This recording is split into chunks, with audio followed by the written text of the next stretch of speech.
5,000 मंत्री मिलाएंगे और 350 धर्मशाला।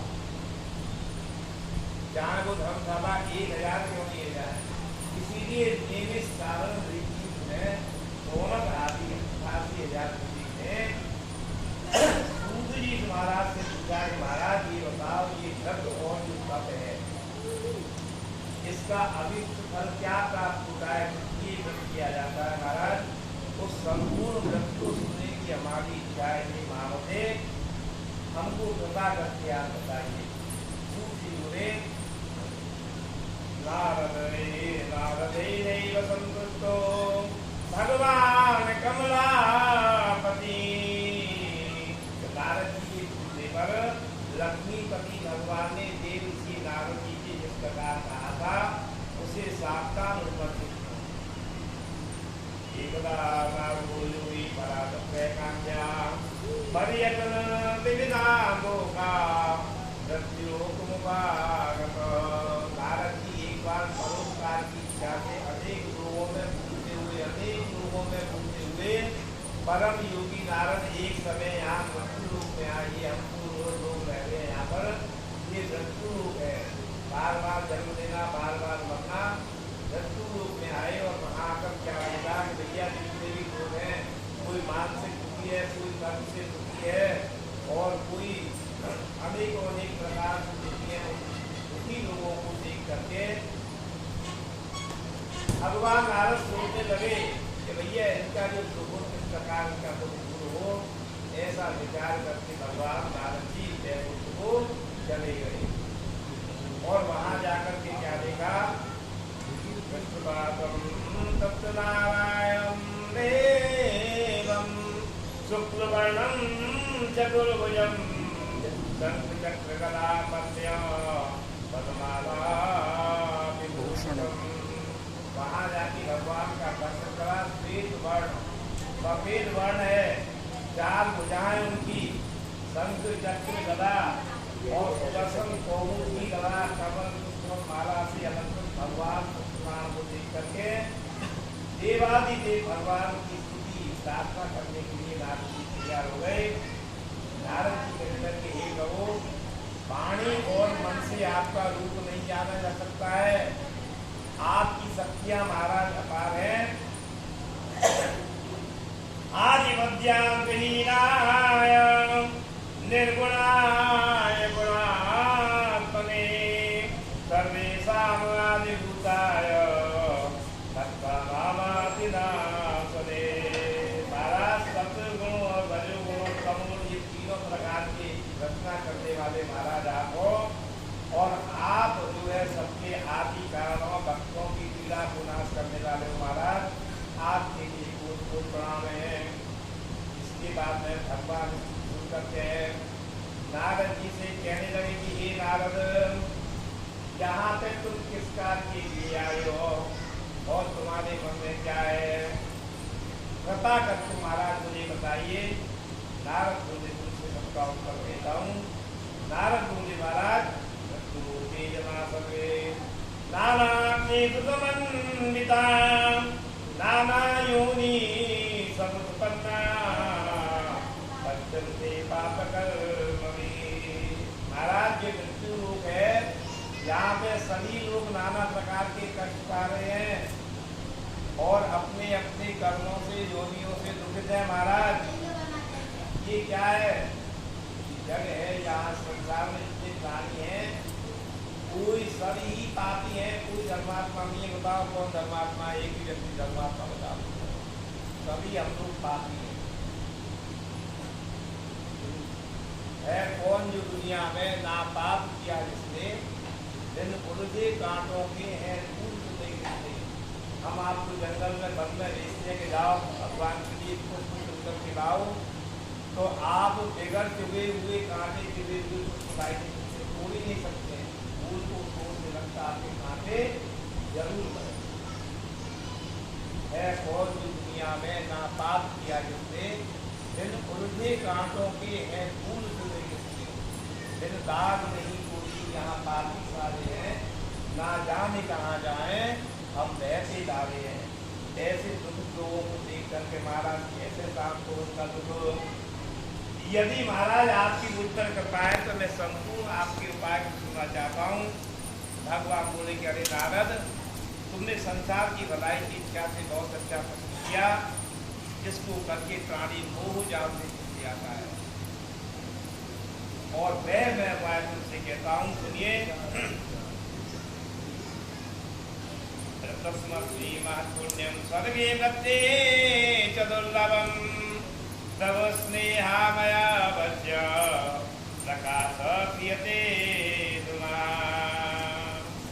हमारा स्वरूप और मृत्यु रूप में परम दुर्लभ और एक बड़ा पवित्र है। महाराज हे पुत्र, तुम्हारे स्नेह से, तुम्हारे आज्ञा से मैं उसको प्रकट करता हूँ।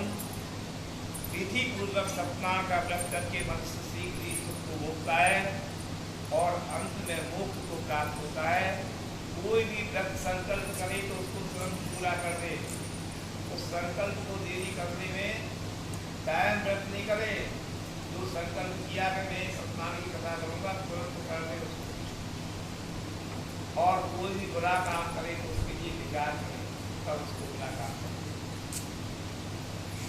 सत्यनारायण के कर्तव्य करके मनुष्य को प्राप्त होता है। अंत में भगवान के ऐसे वचन सुन करके नारद मुनि बोले, महाराज उस व्रत का क्या फल है, क्या विधि है और किसने उस व्रत को किया है, और महाराज जो व्रत किस दिन किया जाता है, सब विधान के हिसाब से बताइए महाराज।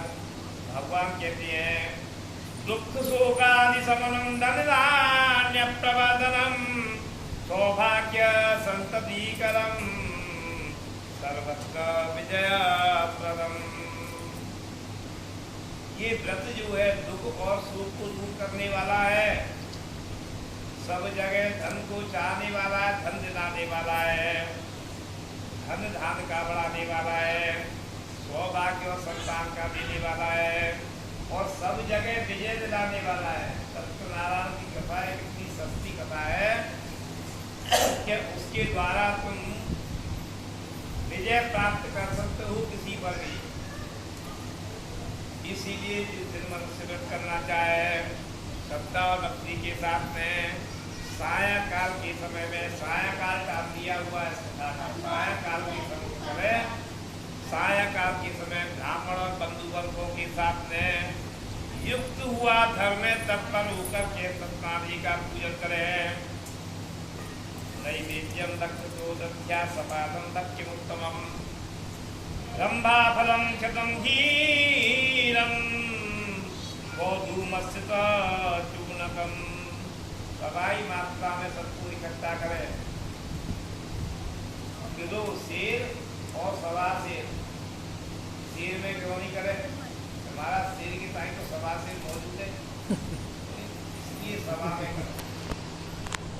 सवा में सवा शेर के साथ उसको माल को इकट्ठा करे। जो भी सामग्री है उत्तम नैवेद्य भगवान को अर्पण करें। खीरा के फल की दूध अगेर पर चना, गेहूं के अलावा में चावल का आटा, शक्कर हो, ये सब भोजन आदि सामान सवाई मात्रा में लेकर के भगवान को अर्पण करें। और जन समुदाय के साथ में कथा को सुन करके ब्राह्मणों को दक्षिणा दे, और ब्राह्मणों के साथ में बंधु बांधवों के साथ में सपादम सर्वरक्षामि देवी विप्राय दक्षिणा दध्या तथाम पुत्राम जनैः। और ब्राह्मण को भोजन करावे, स्वयं भी भक्ति से प्राप्त करावे और नाच गान करे। प्रसादम भक्ति वक्ता भक्ति गीता निकटतर असत्सम सत्रहम गच्छेत् सत्यनारायणं स्मरम्। और इसको करने से सही मनुष्यों की कामना पूरी होती है। और विशेषकर कलयुग में यही एक छोटा सा उपाय है। कलयुग में और ज्यादा बात करने की जरूरत नहीं है। सत्यनारायण की कथा जरूर करें, कभी आरती नहीं करा रहे, सत्यनारायण की जरूर करा रहे। इस प्रकार भगवान की जय।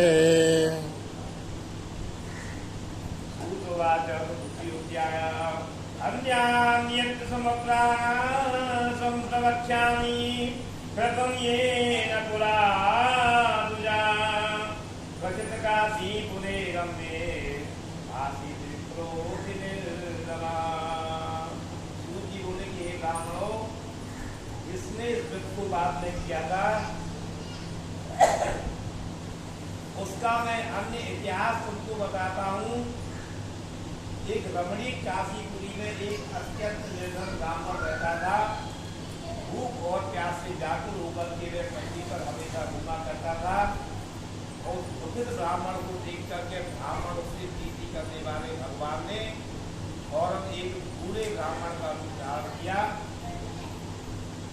और आकर के उस ब्राह्मण के सामने आकर के ब्राह्मण से पूछा कि अरे आप इस बुरी से इसलिए विश्रा करते हो, मैं तुम्हारा सब वृत्तांत सुनना चाहता हूँ।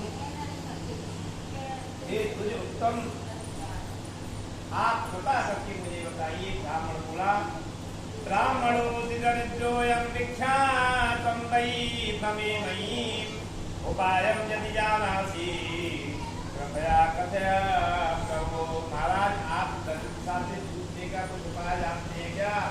तो कृपा करके मुझे बताइए।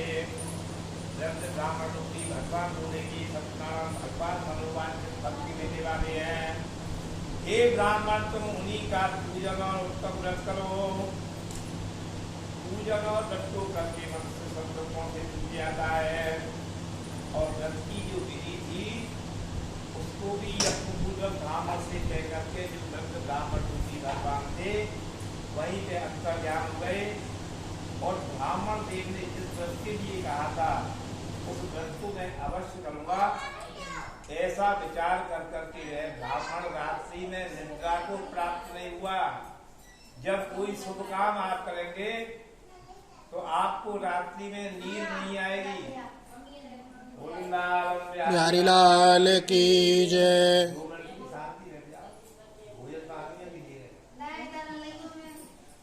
ने खोले होले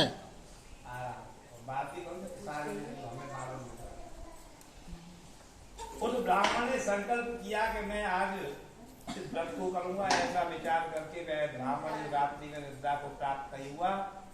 नींद आई नहीं, सोए कैसे? नींद आए तो सोए ना। सुबह तो उसको सत्यनारायण का व्रत करना है, कथा करनी है। इसके पश्चात वह ब्राह्मण प्रातः काल उठ करके मैं सत्यनारायण जी का व्रत करूंगा ऐसा संकल्प करके भिक्षा के लिए नगर में गया है। और भगवान की कृपा से उस भिक्षा भी उसको बहुत मिली और दिनों की अपेक्षा उसको बहुत सा धन मिला भिक्षा में। अब तो वह खुश हो गया। धन को लेकर के अपने बंधु बांधवों के साथ उनसे सत्यदेव का पूजन किया और उस पूजन के प्रभाव से ब्राह्मण शेष जो था सब दुखों से छूट करके सब प्रकार की संपत्ति वाला बन गया। तथा प्रभूत कालम च मासी मासी व्रतम कृतम एवं नारायणस्यैदं व्रतं कृत्वा मुजुत्तमा। और उस काल से लेकर के महीने महीने में व्रत किया और इस प्रकार वह तुझ से सत्यनारायण जी का व्रत करके सब पापों से छूट करके दुर्लभ मुक्ति को प्राप्त हुआ। हे ऋषियों, सत्यनारायण जी के व्रत को जब कोई पृथ्वी पर करेगा उसी समय उसके सब दुख नाश हो जाएंगे। इस प्रकार भगवान ने महात्मा नारद जी से कहा था, हे ब्राह्मणों, उसको मैंने आप लोगों से कह दिया, बताइए अब और क्या कहूँ। ऋषि बोले कि महाराज, उस ब्राह्मण से सुनकर के यहाँ पर पृथ्वी पर किसने उस व्रत को किया है? सूत जी बोले कि महाराज, हम वृत्तांत को सुनना चाहते हैं। महाराज सूत जी से प्रश्न कर रहे हैं कि और किस किसने ये व्रत किया है, बताओ तो सही कि इसके व्रत को करने से क्या फल प्राप्त होता है। क्योंकि हमारी श्रद्धा है उस व्रत के ऊपर, उस सत्यनारायण का कथा के ऊपर, व्रत के ऊपर हमारी श्रद्धा है। बताइए महाराज, कौन कौन व्यक्ति ने ये व्रत किया था? सूत जी बोले कि हे मुनियो, जिसने पृथ्वी पर व्रत को किया है उससे सब लोग सुनो। एक समय में दुर्योधन अपने ऐश्वर्य के अनुसार विस्तार से बंधु वर्ग और इष्ट मित्रों के साथ सत्यदेव का पूजन करने को तैयार हुआ। बंधवी स्वजने साधु व्रतम कर्तु समूह तपा। जब जैसे ही उद्यत हुआ तो एक समय क्या हुआ कि लकड़ी बेचने वाला लकड़हारा आया और लकड़ियों को बाहर रख करके उस ब्राह्मण के घर में गया। भाई काष्ठं संप्राप्य विप्रस्य गृहमायो दर्शनया पीड़ितात्मा च दृष्टा विप्रं कृतं व्रतं। भूख के मारे त्याग का और उसने व्रत करते हुए ब्राह्मण को देखा, प्रणाम किया। ब्राह्मण से कहा कि महाराज आप ये क्या कर रहे हैं और इसके करने से क्या फल की प्राप्ति होती है, कृपा करके मुझे बताइए। ब्राह्मण बोला कि भैया ये सत्यनारायण जी का व्रत है, सब इच्छित पदार्थों का देने वाला है और इसी व्रत के प्रभाव से मेरे यहाँ पर बहुत सा धन दान आदि हुआ है। उस ब्राह्मण से व्रत की विधि को जान करके लकड़हारा बहुत प्रसन्न हुआ और प्रसाद खा करके अपने नगर को गया और सत्यदेव का मन में इस प्रकार चिंतन किया, सत्यनारायणं देवं मनसा इत्यचिन्तयात् काष्ठं विक्रीयतो ग्रामे प्राप्यते चार्यजद्वयम्।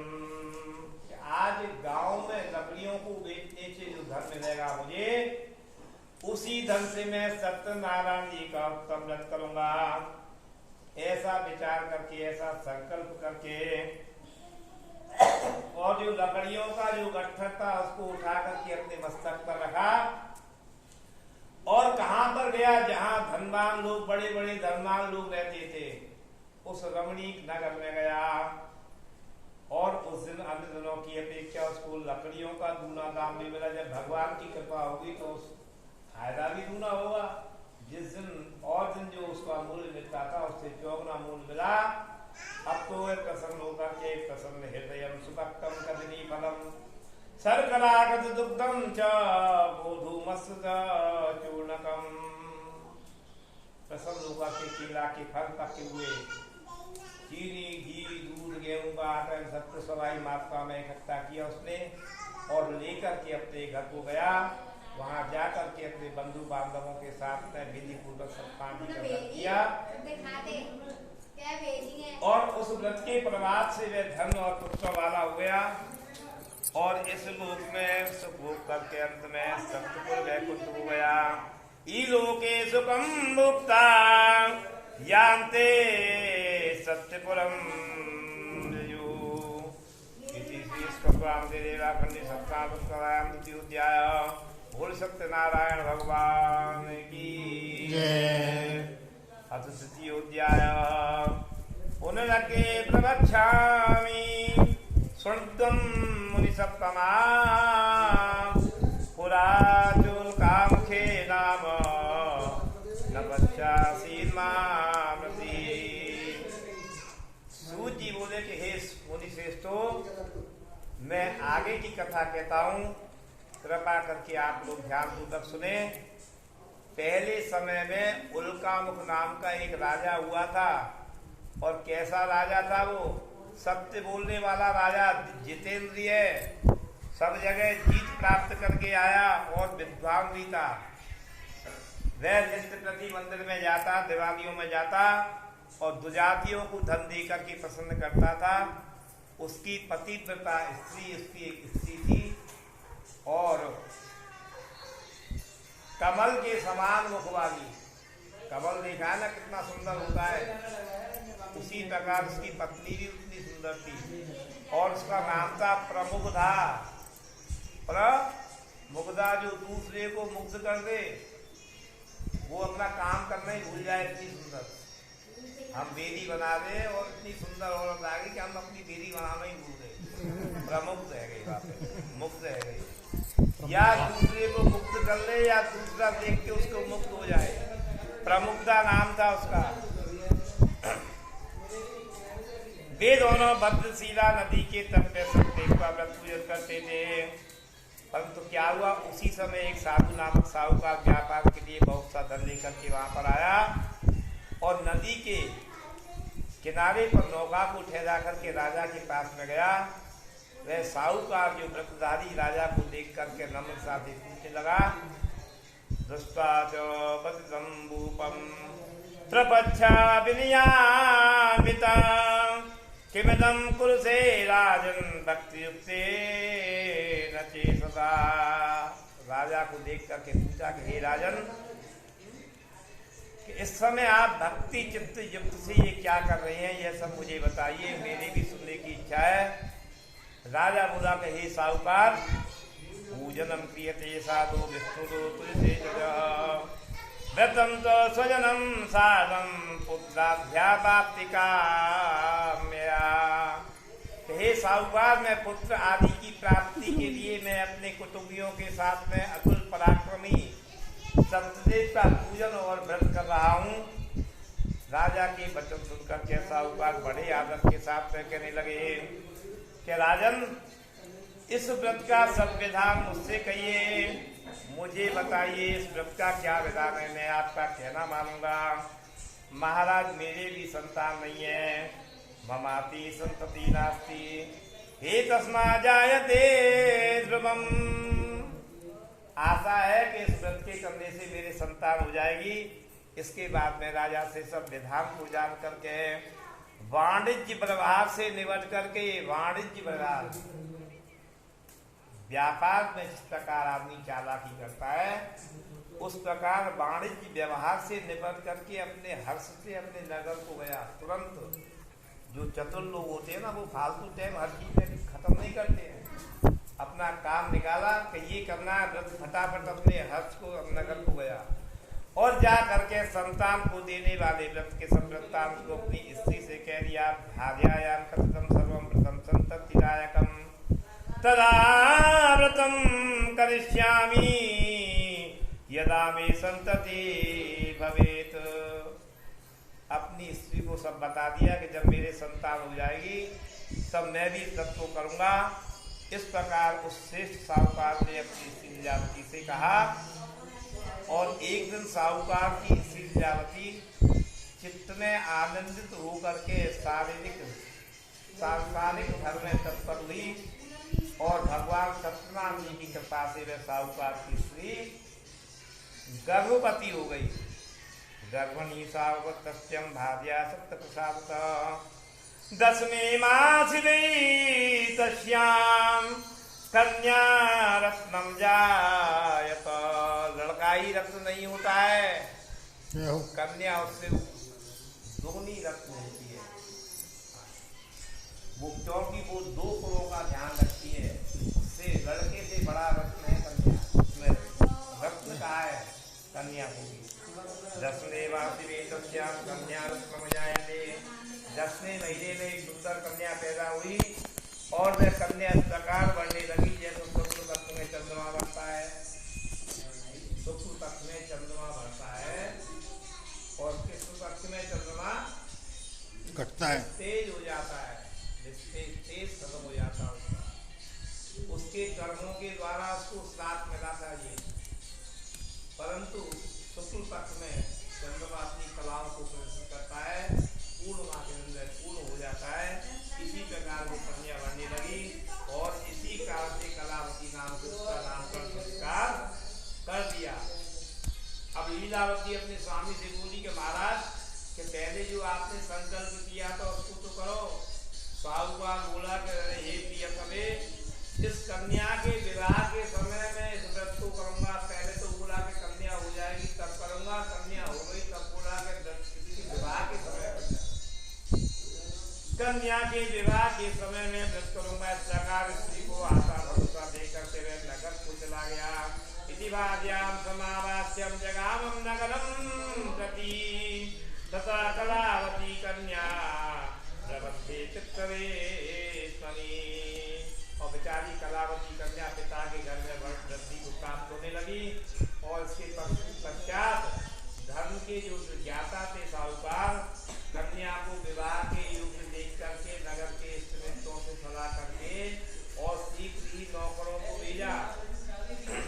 विवाहातीत कन्याया बलम से संविचारया तेना यक्तस्य दूतोतो कांचनम नगरम जयो। बोले कि भैया जाओ कन्या के लिए अच्छा सा वर ढूंढ करके लेके आओ। और साहूकार की आज्ञा पा करके तो दूत जो है वो कांचनपुर नगर में गए, कलकत्ते में गए बनिया के सुंदर पुत्र को लेकर के, गुणवान पुत्र को लेकर के लौट के आए और उस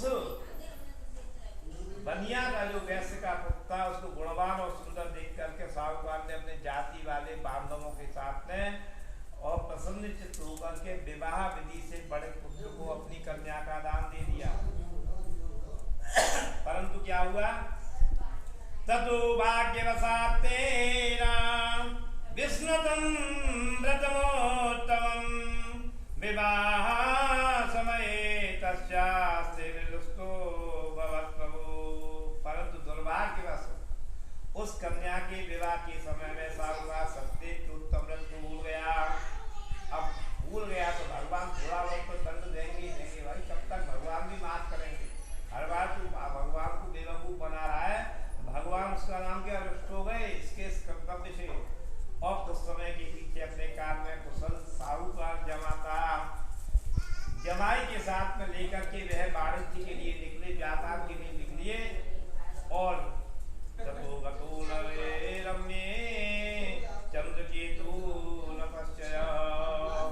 समुद्र के किनारे दत्त सागरपुर में जाकर के साहूकार व्यापार करने लगा।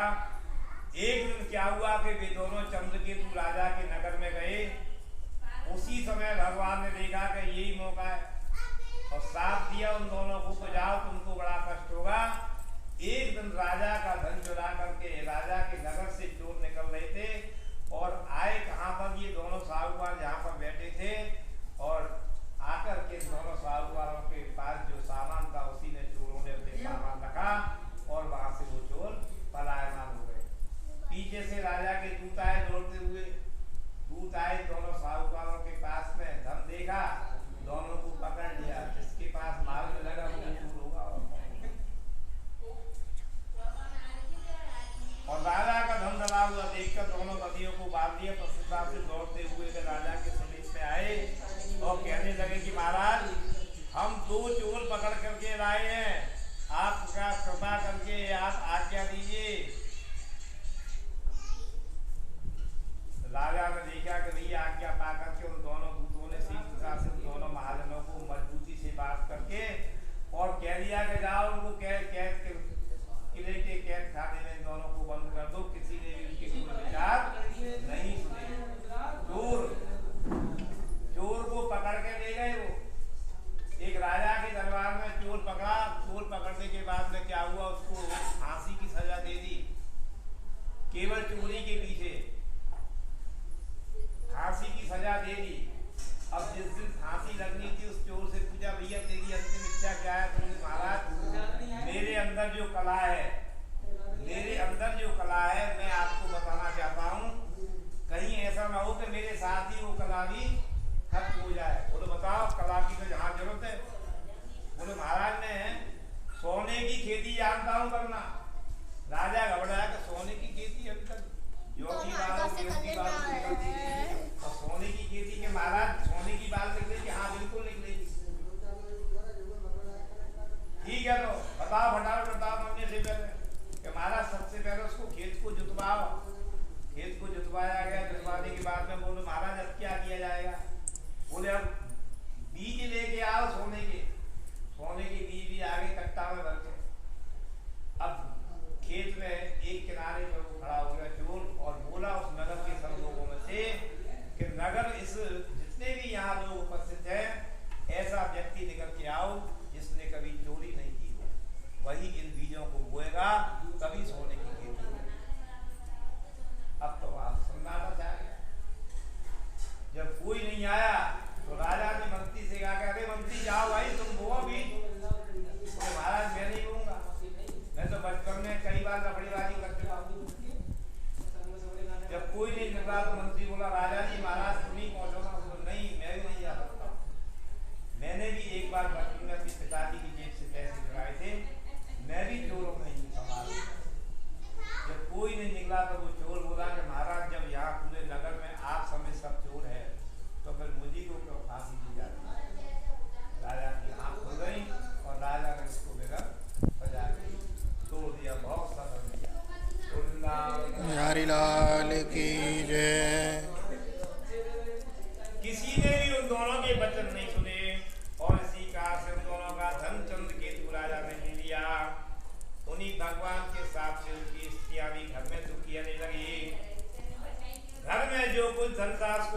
मिलाकर ले गए और मानसिक और शारीरिक कष्ट से भूख प्यास से अत्यंत दुखित होकर के घर अन्न की चिंता में वो उनकी बेटी घर घर में घूमने लगी।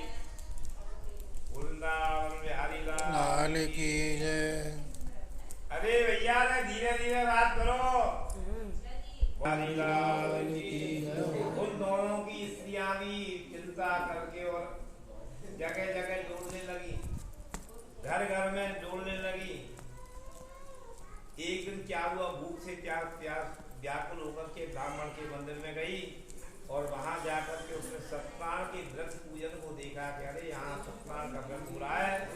वहां पर बैठ करके कथा सुनी और भगवान से वर मांगती हुई प्रसाद खा करके रात्रि के समय अपने घर को आई। अब उसकी माता कलावती उससे कह रही कि बेटी तू कहाँ गई थी? माता कलावती कन्या कल्यामास देवता पुत्रीरात्रो इत्सा पुत्र किंते मनसी वर्तते।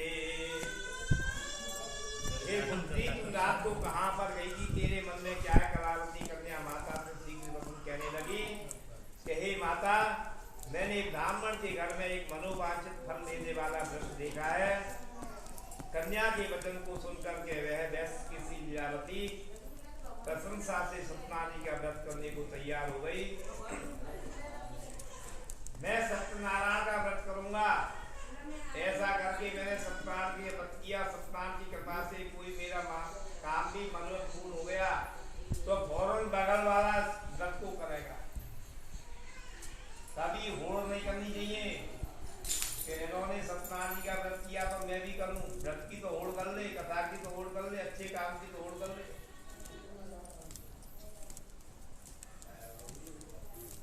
एक लकड़ आ रहा, लकड़ी काटने के लिए गया, दुखी था बेचारा। जब काट के लकड़ी लाएगा, बेचेगा, जब भोजन बनेगा, जब चढ़ा वो उस पर पेड़ पे चढ़ा तो क्या देगा उसने कि 2-3 बार उसमें जो मारा तो कुल्हाड़ी हंसते वैसे निकल के और तालाब में गिर गई। अब तो वो रोने लगा बैठा बैठा। जो जल का देवता था, वरुण देवता, वो आया तो भैया क्यों रो रहे हो? कि मैं लकड़ी काट रहा था, मेरी कुल्हाड़ी उसका नाम क्या उसमें गिर गई है, इसलिए मैं रो रहा हूँ। चिंता मत करो, मैं अभी निकाल कर देता हूँ।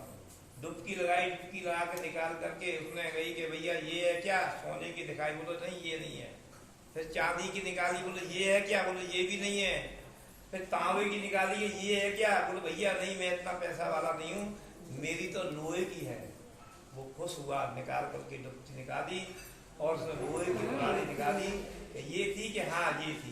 बोले तुम्हारी ईमानदारी के ऊपर मैं खुश हूँ, इसको भी ले जाओ और सोने चांदी की जो है उसको भी ले जाओ। अब वो अपने घर पे आ गया। घर पे आ गया तो अल्लाह को भूल जाता है। अगर किसी गरीब को पैसा मिल जाए तो सबसे ज्यादा जल्दी अल्लाह होगा। बगल वाले को पता चल गया, लकड़ वाले को, उसकी पत्नी उससे बोली तुमने जिंदगी भर लकड़ियाँ काटते काटते तो मैं रह गई, कभी आज तक तुमने कच्चू पैदा ना करो। 4 दिन के छोड़ा देखो वो अपना मका पैदा करके ला, सोने की कुल्हाड़ी चांदी की कुल्हाड़ी लेके आओ। और अच्छा और ऐसा करियो तुम सुबह जाइयो और ने घटता है ढिल्लो कर लियो, कुल्हाड़ी में ढीली कर लियो और 2-4 बार मारियो, तुम्हारी कुल्हाड़ी कर जाएगी। वही हिसाब से करियो जैसे जाने करो। बोले ठीक है। अब वो गया, जाके पेड़ पे चढ़ा, वहाँ ने कुल्हाड़ी ढीली कर रही, 2-3 चोट मारी तो ढीली से ही पैर निकल के पानी में गिर गई। अब रोबे लग गया, धाड़ मार मार के। वरुण देवता आए, बोलो क्यों रो रहे हो? तो महाराज मेरी कुल्हाड़ी गिर गई है। बोले चिंता मत करो, अभी लेके आता हूँ। डुबकी लगाई, डुबकी लगा के सोने की कुल्हाड़ी निकाली। बोले ये है क्या? बोले हाँ ये बेवकूफ बनाता है, ये कुल्हाड़ी थी तेरी, तू झूठ बोलता है। अब बाकी तेरी ये रोए